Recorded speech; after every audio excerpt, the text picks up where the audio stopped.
Okay, everybody, we'd like to welcome you to our class today on Sefer Yehoshua, chapter 15. And we hope that everyone is well. We hope that everyone had a good week. The weather here in Israel is beautiful, and this class is being sponsored by the Levana chapter of Hadassah Women in Israel. And we hope that you enjoy it and will show your appreciation by clicking below that you like the class and sending in a donation to our own treasurer, Sandy Wine, Rita Katz. And if you want, just send me an email how you can make a tremendous donation to our class. So we hope and pray that you will be blessed with enough parnasa to make an extra donation to Hadassah Women. Having said that, we will continue with our class and our learning. I know that the classes lately, talking about Sefer Yehoshua and the chapters of the division of the land of Israel are a little dry. And certainly if you're not into geography or map work, you're going to find that it's a little challenging to keep your eyes open, perhaps, because geography is not everybody's forte. However, the more that I am learning in order to come to you with new and exciting information about what we're learning, the more I am finding that this geography is more than meets the eye. And the interesting thing is that today we're going to start with, actually, we're going to continue from last week. Last week, we learned about how Caleb, remember Caleb? He was the one who was one of the spies in the desert. He and Yehoshua were the only ones who came back after spying out the land of Canaan. They came back with a positive review of the land, saying that yes, Bnei Israel certainly could take over the land of Israel and it would be no problem, even though he saw in the place that he went to in Hebron, Kiryat Arba, that there was giants in the land. Yes, indeed, there were giants. Yes, indeed, there were people that might have made everyone afraid. But Caleb and Yehoshua said, we can do it. We have Hashem on our side. And the other people, the other 10 tribes, boo-hooed and said no. And they lost the opportunity to come into the land of Israel. So those of all the tribes who are coming into the land of Israel now are really the ones who are the children of those who came out of Mitzrayim, out of Egypt, because they did not merit to come into Eretz Yisrael. Having said that, last week Caleb made a concerted effort to explain why he should be able to get the area for the tribe of Judah. He was from the tribe of Judah, that he should be able to get included in his inheritance the area known as Hebron, where the Machpelah is, where the burial sites of our ancestors, the Avram, Yitzhak, Yaakov, Sarah, Sarah, Rivka, and Leah. And there he wanted to have included in his inheritance of the land to that area, because he spied that area.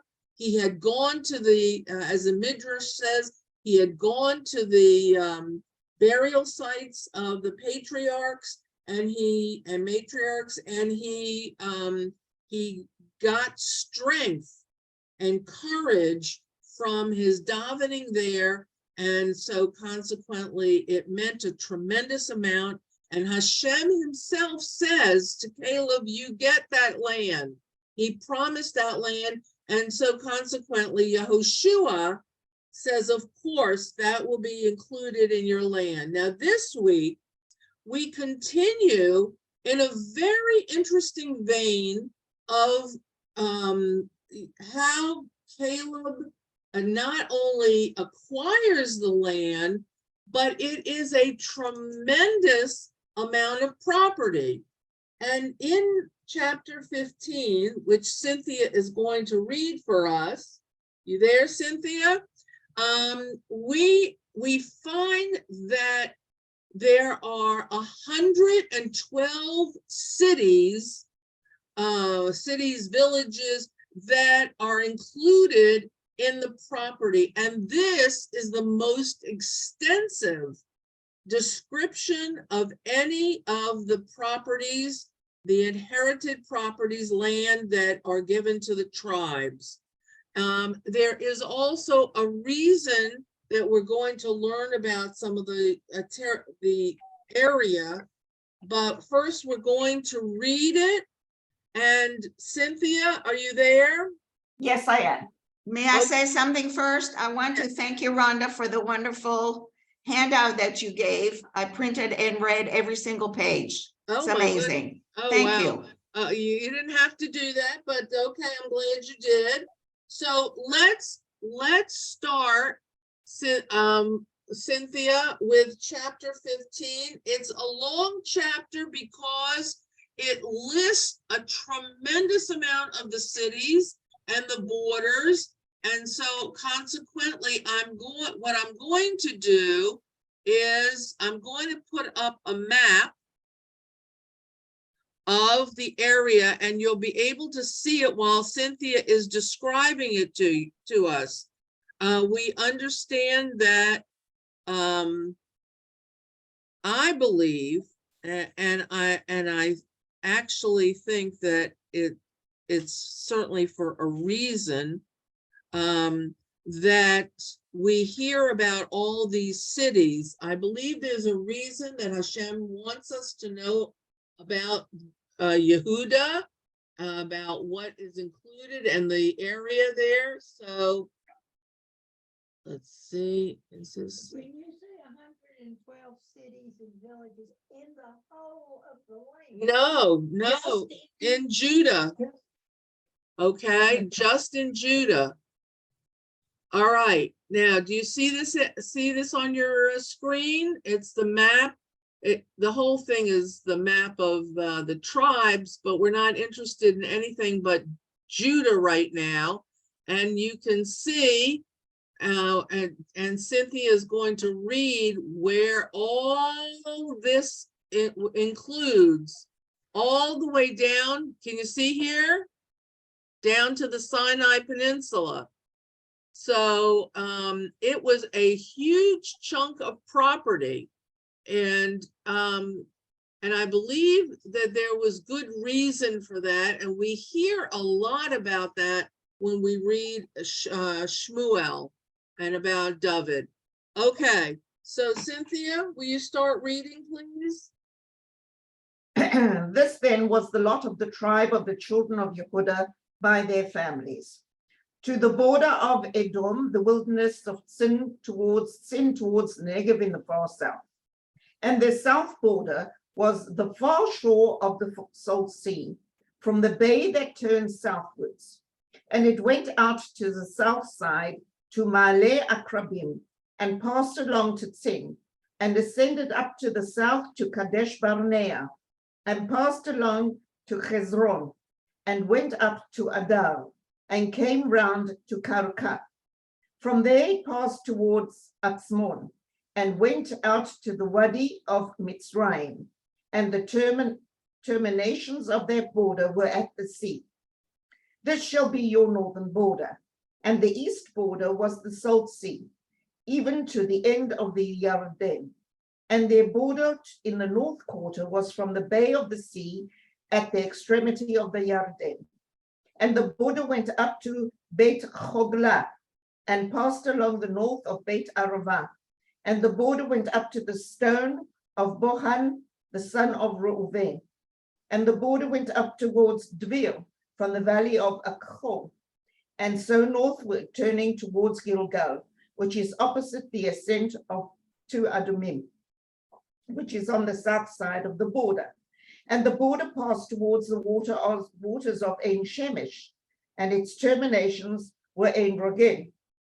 And the border went up by the valley of the Ben Hinnom, Ben Hinnom, to the south side of the Yevusi. That is Yerushalayim. And the border went up to the top of the mountain that lies before the valley of Hinnom westward, which is at the end of the valley of Rephaim northwards. And the border was drawn from the top of the hill to the fountain of the water of Nephtoach, and went out to the cities of Mount Ephron. And the border was drawn to Baalah, which is Kiryat Yearim. And the border came around from Baal westward to Mount Seir, and passed along the spur of Mount Yearim, which is Kesalon, on the north side, and went down to Beit Shemesh and passed on to Timnah. And the border went out to the side of Ekron northward, and the border was drawn to Shikron, and passed along Mount Baalah, and went out to Yavneel. And the terminations of the border were at the sea. And as for the west border, the great sea was the border. This is the border of the children of Yehuda, round about according to their families. And to Caleb, son of Yefuneh, he gave a part of the children of Yehuda, according to the commandment of the Lord to Yehoshua, the city of Arba, the father of the Anak, which is the city of Hebron. And Caleb drove out from there the three sons of the Anak, Sheshai and Achiman, and Talmai, the children of the Anak. And he went up from there to the inhabitants of Devir. And the name of Devir before was Kiryat Sefer. And Caleb said, he that smites Kiryat. Wait. Okay, hold on a second. I just want to make a little explanation.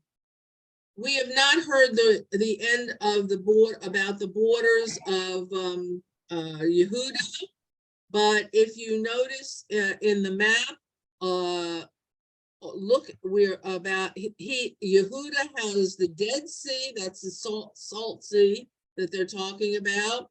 It also has the Mediterranean Sea, and down by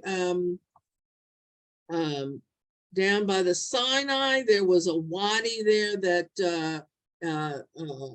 got water, so there was plenty of water and ability to irrigate property. And that was very important because most of that area is desert. So, and remember, when we speak about Anakim are giants. So Kiryat Arba was the area where the giant Arba was the name of the giant who, and these are his sons that are being read about now. Now, at this particular point, as we begin, I guess 16. We don't hear you, Ronda. When it starts to discuss Pasuk 16, it is important to understand that something is going to happen here that's very important. The city of Devir, and I'm not sure you can see it on this map. Let me see if we have it on. Can you see it on this map? Let's see, Devir. I'm trying to see whether it's here, but No, it's not here, but it's south of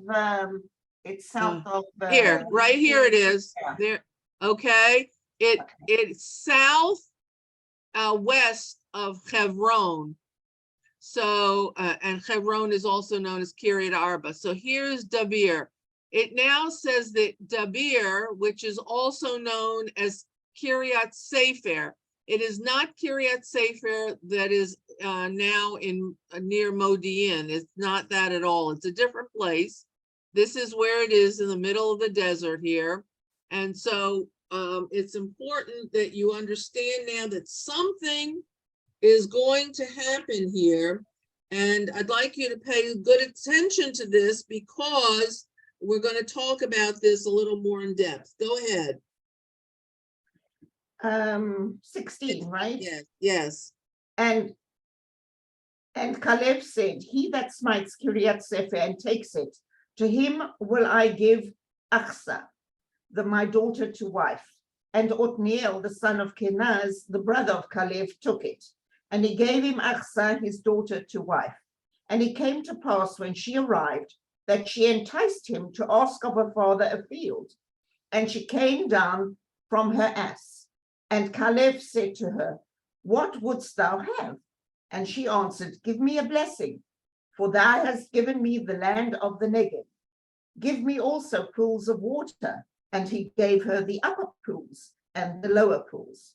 This is the inheritance of the tribe of the children of Yehuda, according to their families. Okay, so stop there. I want to talk about what just happened, okay? Now, Caleb, as you recall, Hashem has really said that we're finished with the wars. No more war. Wars have stopped. The land is not going to know any more wars, even though there are still Canaanites in the land. Interesting that this should happen because, as we read in the text prior to this, it says you should get rid of everyone in the land of Canaan. It should be cleansed because anyone left will be as if it's a thorn in your eye. You recall reading that? And we wonder why have we not finished the job?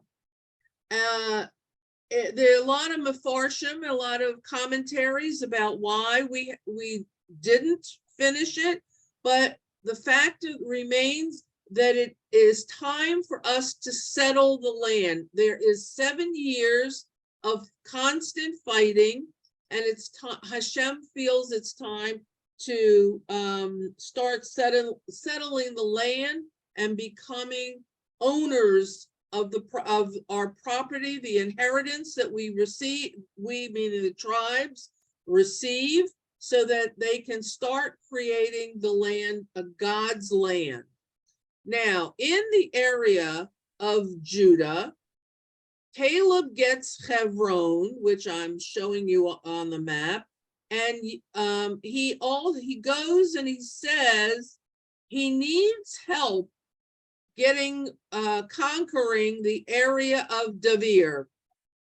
And so he puts out an all-points bulletin, and he says to everybody, anybody who will help me conquer the land, the area of Davir, I will give him my daughter. Interesting, because we as a group have learned Tanakh in a very roundabout way, we know from the rest of Tanakh, starting with Kings and Shmuel, that this offer has been made before, that some fathers feel that they can offer their daughters as a reward for courageous behavior. Does anyone else in class remember, think back in Shmuel, who offered their daughter for courageous behavior? Who else do we remember? Who? Shaul. Shaul, King Shaul, when he was king and he was fighting who was he fighting? He was fighting the Philistines, and he says, is there anybody who can step up the plate and get rid of this giant Goliath? Okay, and who steps up to the plate but David. And who gets Michal, Shaul's daughter? David gets her. So sometimes it puts a person in a very precarious position to marry into a family in this manner. However, In this situation, we understand that Caleb's brother, son, so it's Caleb's nephew, Othniel, steps up to the plate and says, I will help you conquer this area. And so they do. And they did. And he gets her. It's like, I came, I saw, I conquered. And he gets the daughter, Achsah, as a reward for helping Caleb conquer that area. So now that area is under control of the tribe of Yehuda. Okay. You will also, perhaps you will recognize the name Othniel. We are going straight into Judges, the book of Judges, after we finish Yehoshua. And the first judge, meaning the first person who takes over basically the job of of going around the tribes and making sure that things are okay and with prophecy, etc., is this Othniel, the son-in-law of Caleb. So Othniel, we will learn a lot more about. Remember his name. He is the first prophet that we will learn about. He will be the first judge that we will learn about in Judges, in Shoftim. Okay, so go ahead. So now she gets off. She is there waiting for him to return from battle. They come back. They've been successful, and she is on a donkey, and she is waiting for her father. And her father says, what else do you want, Achsah? What is it that you're interested in? And she says to Caleb, her father, I'm living here in the desert. I'm in the middle of the desert here. Surely you will give me water to irrigate, to plant, to be able to plant and grow things here in this desert. And so she is given, because she is smart enough to realize they need to have some water. You can see the rivers on this particular map. You see the blue lines going in here, water going into Hebron, water coming here.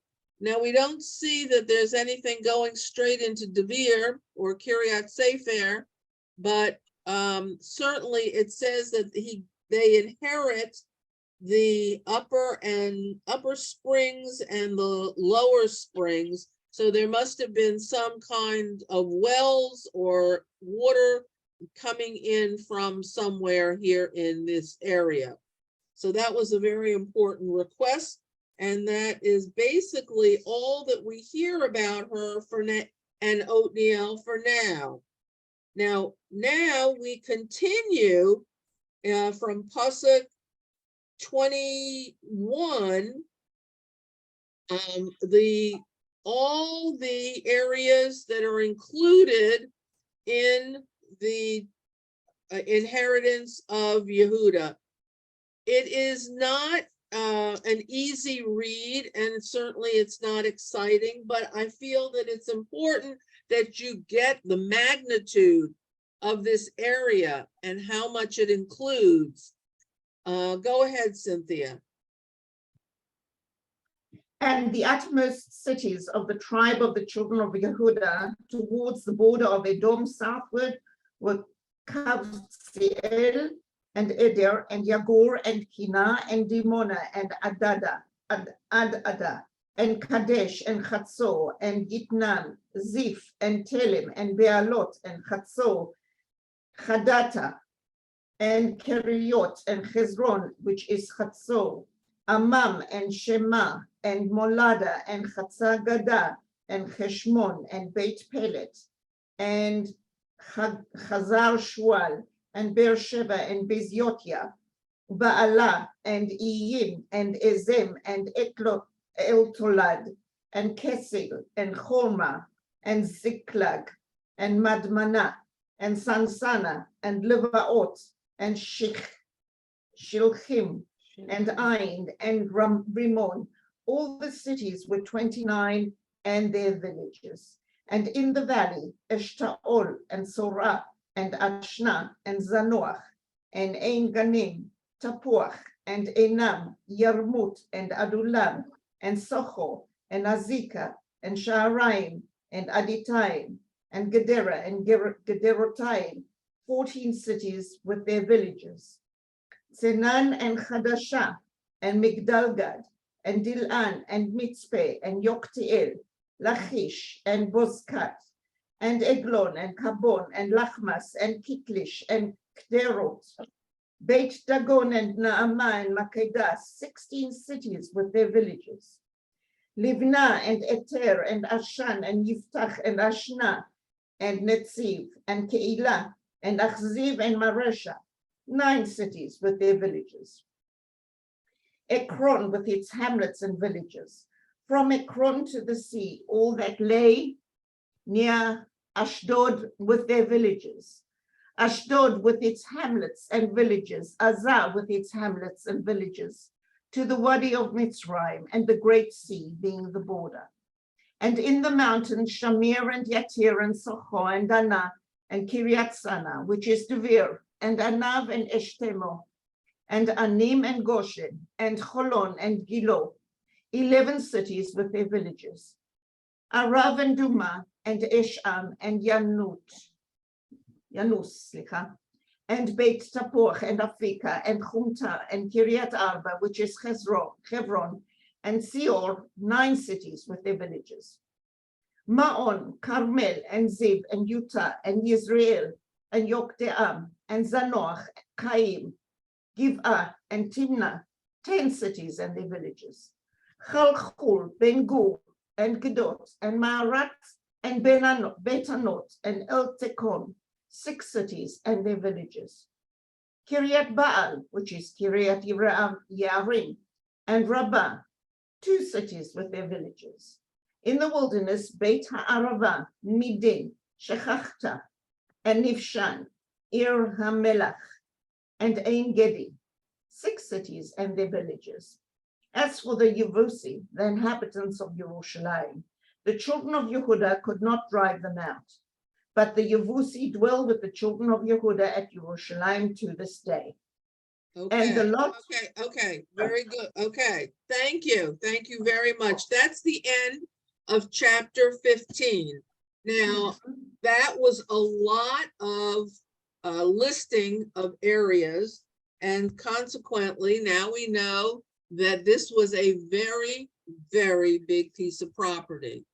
At the end, it tells us that the one area that they could not conquer at that time, the time of their writing, when it says to this day, meaning the day until the day that they have written this down, it was still Yerushalayim was still under the control of the Yevushim or the Jebusites. And we learn that it is not conquered until David HaMelech is told by Hashem that that is the place where his glory will dwell, and he wants David to be the one to conquer that area, and he does. So that particular property, they live with the Jebusites. It seems as though at this point they are living pretty much as harmonious as possible. And so we understand that the tribe of Judah is now set, and we can move on to other, basically other inheritances. Having said that, we have learned three things so far about what is going on in the Sefer Yehoshua at this point. One is that the Canaanite military alliance throughout the country, the big powers, the kings who have band together to fight against Bnei Yisrael, have all been overcome, subdued, and conquered. That the big alliances, there are, like I said, pockets of areas that have not been conquered, and we will see how the Bnei Yisrael will handle this going forward. But right now, they are at the second stage of the Sefer Yehoshua, and that's settling the land and in their inheritance, so that it will go from Eretz Canaan to Eretz Yisrael. And we learn the third thing, that Yehoshua, which it was stated in chapter 14, is old, has become old. God says to Yehoshua, "You're old.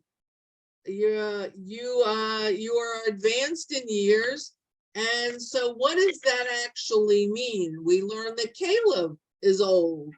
And though Caleb and Yehoshua, who are about the same age, 85 at this point, even though they have tremendous amounts of spirit, they still are not as capable going forward as they used to be. Now, having said that, we know that Yehoshua is going to live for quite a bit longer, and he has a lot left to do. Now, we are going to go into what's called the inheritance of after Yehuda, into the inheritance of Yosef. Interestingly enough, as I was reading about the whole distribution of property, the land, and how the tribes were split, and how they continued to be chosen to live in certain areas of the land, I said to myself, there's got to be some kind of reasoning, some kind of vested interest that God is giving certain areas to certain tribes. I felt as if there was a significant connection between the 12 sons of Yaakov, the sons of Israel, Bnei Yisrael, and going into the area of Canaan and making it Eretz Yisrael. And so I started, of course, doing what I always do, and that's Googling everything possible. And what I found was that I wasn't far from wrong at all, that there is a tremendous significance of the tribes of Israel and the bracha that Yaakov gives to them before he dies. There are significant reasons for certain things, and we find throughout the rest of Tanakh that there is always this conflict among the brothers for various reasons. The first reason, and I'm going to put up on the screen, I want to show you something very interesting, because I feel like a visual will be more impressive so that you can understand exactly what I'm saying. Give me a second here. I'm going to get this visual up here. Let's see. Okay. Can you see this on your screen? You see this on your screen? This is a like a flow chart of the sons and the wives and of Yaakov. Let's take a look at this. It's very significant and it's very interesting. We learned that Yaakov is sent by his mother, Rivka, to the land where her brother Lavan lives. He goes there to find a wife, and he's also running away because he has stolen the Bechor, the blessing, from Esav. So Yaakov is in the territory of Lavan, and he finds that he falls in love with Rachel. What happens? Can anyone tell me the story of Rachel and Leah quickly? Kind of give me a synopsis. He's not allowed to marry the younger. He has to marry the older first. No, he doesn't have to. What happens? What's the story? Well, he gets tricked into it. By whom? Rachel No. and Lavan. Rachel helps him. No. Wait, no. Let's not take midrash and put it into text. Okay. Okay. Let's be a little careful here. What happens is that anyone else? Come on. You all know this. Lavan insists that he worked for 10 years For to not marry 10, Leah. 7 years. I beg your pardon, to marry Leah, and then No, to marry to Rachel. And then when he wants to marry Rachel, he says, no, you get to marry Leah. And if you want Rachel, you've got to work another 7 years. So he worked Okay. 40 Okay. years to marry Rachel. Okay. Okay. So here's the scoop. Yaakov falls in love with Rachel. He's ready to marry her. Lavan sees an opportunity. We know he's a tricky little guy. He's not so honest. He's not above board, and he's not above giving away his daughter just because somebody wants his daughter. He certainly can appreciate the beauty of Rachel, and he has another daughter, Leah. He sees a great economic opportunity for free labor. Says to Yaakov, you can have my daughter Rachel, but you have to work 7 years for me as a shepherd doing whatever. He does so. Yaakov says, and it says in the text that it was as if those 7 years was one day.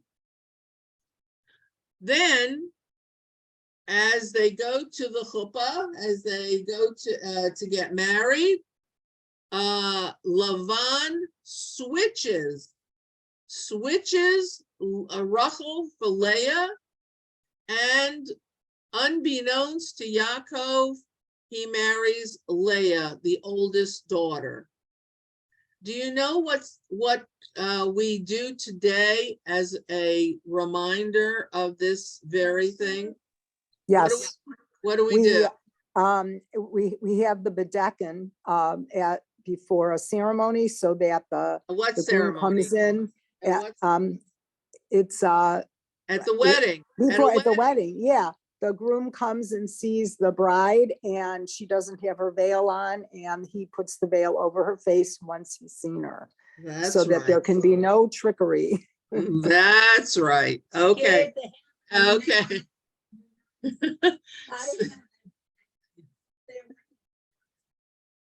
Can you hear that? No. Can't Okay. hear. Okay, go ahead. I said scared me to death when I was going to get married, because all of a sudden they're bringing him into the room. And I said, he's not supposed to see me before the wedding. Okay, so what we have here is Yaakov now has married the oldest daughter, Leah. He doesn't love her, but it's a fait accompli. In other words, it's a done deal. Then he says, I want to marry Rachel. How does this make Leah feel? How would you feel? Not good. so great. Not so great. You get married, you're all excited, and you think life will be happily ever after. No, not quite. So Yaakov says, I want to marry Rachel. And so Lavan says, okay, you can have her too, but you got to work another 7 years. So what happens is he works another 7 years and he marries Rachel. By the time he marries Rachel, he is already, in that 7 years, fathered some boys here, some children, okay? His firstborn, Yaakov's firstborn with Leah is Reuven. Ruvain. His second is Shimon. his third, Levi, Levi. then Judah. he has Issachar, Issachar Zvulun. and Zvulun, and we know that Dinah is his daughter. Okay. These now, they're not all before Rachel, but I want you to see who the children of Leah are. Okay. Now, Yaakov marries Rachel. What happens? No children. Not for a while. Rachel is barren. She doesn't have children. And what does she do? Right. What does she do? She gives him her maid. Okay. She gives him her maid, Bila. Okay. Now, Rachel has a handmaiden, a servant, and she says, all right, take my servant. And she has Dan and eventually Naphtali. However, Rachel prays to Hashem. She weeps and prays to Hashem that she has children and she has Yosef. Right.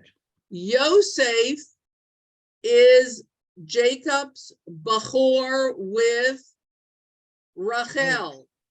Right. Okay? But if you're looking at the whole total picture, Yosef is not the Bechor, Reuven is. He is the firstborn son. Now, when you have a situation with multiple wives, it becomes a very difficult situation. You've got multiple families, and who is the real Bechor? Who is Reuven. Well, Reuven, would seem to be the one who Leah and Jacob, his first wife, his first child, that you would think would be the Bechor. But who, when Yosef comes along, who is smitten with this child? Who is just overjoyed with him? Yaakov. Yaakov, what does Yaakov do? He loves this boy so much that what does he do? He gives him The coat. of many colors. Many colors. Okay. This child can do no wrong in the eyes of Yaakov. He is what Yaakov would say if you asked him in an interview for a news show, who is your Bechor? He would say Yosef. This is not a place of time in history where psychology is has risen to its peak. This is a point in which we find that Yaakov loves Rachel so much that he feels that Yosef is his Bechor, and there is text that gives us much indication that this is true, and we're going to learn about this. Now, eventually, Binyamin comes, the youngest one here, and he is the last child born to Rachel. She dies after giving birth to him, and she is buried on the road to Beit Lechem. She is not buried with all the other at the Machpelah. Now, at the same time, we have two handmaidens to deal with because they have given Yaakov 4 other children: Dan, Naphtali, Gad, and Asher. The handmaidens are Bilhah and Zilpah. Now, you got this? You look at this very, very carefully, okay? Because we're now going to go into the inheritance of Yosef. We already got the inheritance of Judah. Why didn't we get the inheritance of Reuven right away? Why wasn't he the first one mentioned? Well, Because of the plot against Yosef. a plot against Yosef? What's it got to do with Reuven? Yeah, for the role that he played. Right, okay. That's a very good answer, but it's not correct. It's pretty good. It's up there. It is. He did play a role. They all did. They all did except Binyamin. But he was the leader of the pack. Okay. He was the leader of the pack. Okay. However, there's a lot going on here. When they went to throw Yosef into the pit, or they were going to kill him. The pit. Who says what to whom? Do you remember? Judah. Says what? What does Judah say? Don't To sell him? I forgot. Don't kill him. Don't kill him. Don't kill him. Don't kill him. Sell him as a slave. Sell him to the Ishmaelites. Okay? So there was tension here between Reuven and Yehuda. However, when Binyamin was born, he was already a big boy. Certainly quite a big boy, a man. And while the birth of Binyamin elicits great joy and great excitement among the family, amongst Yaakov, certainly. And then again, it's very sorrowful because of the death of Rachel, his beloved wife. Reuven, here's Reuven, goes to the bed of Bilhah and behind his father's back. And this is text in the Chumash. There's 2 or 3 lines, and that's it. And if you don't read the English, you don't catch it. So while she is giving birth and then dies, and Binyamin is born, Reuven, Bechor of Leah, goes to Rachel's handmaiden's bed behind his father's back. And it says that and consequently he is punished.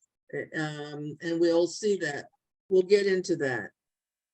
there is a tremendous amount of tension from the time that Yaakov marries Leah and Rachel until the end of Chumash and beyond. And beyond. And we learn even in the times of Malachim and the kings, how the distribution of the two kingdoms are so interesting, how we learn about the trials and tribulations of Rachel's children in relation to the other children when the tribes go down to Egypt. Don't forget that part of Torah. Oh, okay. 43. Oh, okay. And there will be tension for years and centuries to come between these two factions of Yaakov's children, the children of Leah and the children of Rachel. Now, I understand that there is an event that's going to happen at noon, and that many of you are going to that event. So I told the people that are going that I would end class early, and I guess this is as good a time as any. So we will come back to the division of the property of Yosef next week, but I want you to understand that Yosef's property, there's no tribe of Yosef, you know that. It goes to Manasseh and Ephraim, his two sons, the grandsons of Yaakov. And we're going to learn why they get what they get and how these two take, they get the portions that Yosef would get. And we're going to learn about that next week as the child of Rachel, the beloved of Yaakov. So keep tuned. It is interesting. It's a great soap opera. And I hope that you will be on the edge of your seat until we meet again next week. So take good care, everyone. Have a good week. And I hope everyone who is going to this special event now will have a great time. Be healthy, be safe, and Shabbat Shalom to everybody. Shabbat Shalom. Thank you. Thank you. Thank you. Thank Shabbat you, shalom. Rhonda. Shabbat shalom, everybody. Rhonda, I wanted to tell you that I live near that area that we were talking about. Wait a minute, hold on. I want to stop the recording. Hold on a second. Here, stop recording.